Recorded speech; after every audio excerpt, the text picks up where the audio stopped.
I wanted to review some of the details on this Ferrari 330 2+2 Series 2 car. It belongs to a customer of mine, been looking after it for a few years and slowly bringing it closer and closer to perfect. You know, he's not a show guy, but he certainly likes all the details correct. And you know, we're not trying to make it into a show car, but you know, the obvious and easy things to fix I've done and just corrected it, cleaned up the engine compartment. I mean, some of the hose clamps are not correct, but generally what I try to do on this car to make things just look right. The major issues and easy things to fix, like paint finishes, plating finishes, all the little details, tried to correct them. On this go around, we've got a couple things we want to address, but just looking in the engine compartment, it looks pretty neat, but I found a couple things that we could do. You know, the numbers on the distributor caps, they're missing. Those are easy. We could just put little tags. It's these Ferraris have two distributors, so they're independent of each other, and they're 6-cylinder distributor caps. So this distributor runs half the engine, that distributor runs the other half of the engine. So what we'll do is we'll label them 1 through 6. The labels are missing, and the way it goes is it's 1, 2, 3, 4, 5, 6. So those little circles get little numbers in them, and we'll get those done.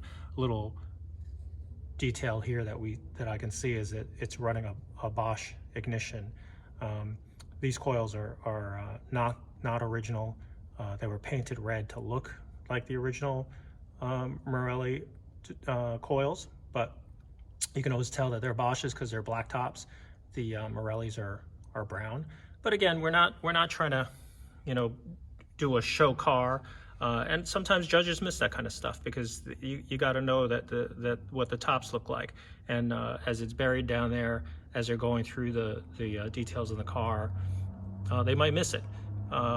The other thing on this hood opening is this little rubber seal. It's actually supposed to be plastic and it has a square top to it. That's the original seal that, you know, for a long time it wasn't available. Now it's available. The Ferrari logo on the valve cover is painted wrinkle, not rubbed off so that the silver shows up. It's like one of those little pet peeves that I have, that I see a lot. Guys tend to, you know, gild the lily, as they say, you know, and try to take the paint off of that so the Ferrari kind of stands out. Not a big fan of that. I mean, they didn't come like that from the factory, so you know, the paint on the valve cover should be all wrinkle. One little thing that I always notice on these is the squirter orientation on cars. If you look at the way they're supposed to orient there, this is the correct way, because the way they're assembled is there's a little slot, and this is the way they're installed so that they actually squirt up towards the windshield. A lot of guys, what they do is they turn it around and it's pointing the wrong way. So they wouldn't even work if you actually squirted them. But it's just a little pet peeve of mine, little detail on a lot of cars, where when you go up to, you know, cars on the show field, a lot of times you'll see the squirters oriented the wrong way. I'm working on the bumpers. This spring bumper here, you know, kind of springs the hood up and down. That's the light switch. The one over here, the rubber was missing, so I'm gonna get a replacement piece of rubber. They do make it, so I can have that on order. It's coming in. Already painted the fuse box cover. That was a little chipped up and dirty. It looks a little, you know, out of place with everything else. You know, you don't want to start getting into this point where you're painting every single thing, but I think with a little bit of time and age, it'll kind of catch up with the finish of everything else. I don't want to go through and repaint everything, but I think it just, you know, you can't kind of start with old paint, but you just want it to just look a little better than it was, which was just all chipped up. But the biggest thing that we're going to change on this car is the exhaust. This car has an ANSA. Let me see if I can get down here so you can see it. An ANSA system that was installed, and it's getting a little long in the tooth. It looks pretty good here, but there's some pretty big rust holes that's forming on this. Let me see if I can get a shot for it better. The back of this exhaust is just falling apart and rusting out. and it's really just getting to the point where there's really no way you're going to be able to save this exhaust. Not a big fan of ANSYS. A couple things is that they're not original equipment on these cars. They were actually replacement exhausts that were available. They had two different manufacturers for exhausts on these cars, and they were Spaceman and Soretto. But when they stopped making exhausts, ANSYS kind of took up. You know, in the 70s, ANSYS was available to make, so they basically made replacement exhausts for Ferraris. A lot of people put them on their cars, so you'll see them all over the place. They have these ANSYS stickers with the chrome tips, but you know, and sometimes with the orange paint on the back of them. They're commonly found on these cars, but they're not original. And I'll show you some details on the car that I have here that still has the original exhaust. This car is another Series 2 car that it's going through a full restoration, but what was neat about it is that this car still has its original exhaust on it, and I'll show you some of the details that are different. This is a Soretto exhaust. It's pretty shot. I mean, it's amazing that it's survived all these years, but we're gonna probably pull it and put a new one in. It's as rusty as it is. It probably isn't gonna make the grade on this restoration. But just what's interesting is because I have this original exhaust, you can see some of the details that are different.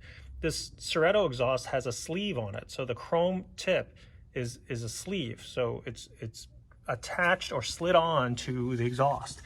The other thing is that the back side of it has these resonators that go, and then it goes out towards the front, and the mufflers are slightly different in the way the ANSYS are made. They have this brace that's welded in. They also have the center brace that's welded in with a circle in it, and it kind of just slightly different shape and design than the ANSYS. The other thing that's neat about this car is it still has the original exhaust clamps. These are special exhaust clamps that you can always tell that, you know, unless you're restoring them, would you use those? Those are not readily available. So when they put the ANSYS in, they would just put a different type of exhaust clamp. So it's kind of neat to see this exhaust clamp still there. It just goes to another, you know, just another sign that this is an original exhaust.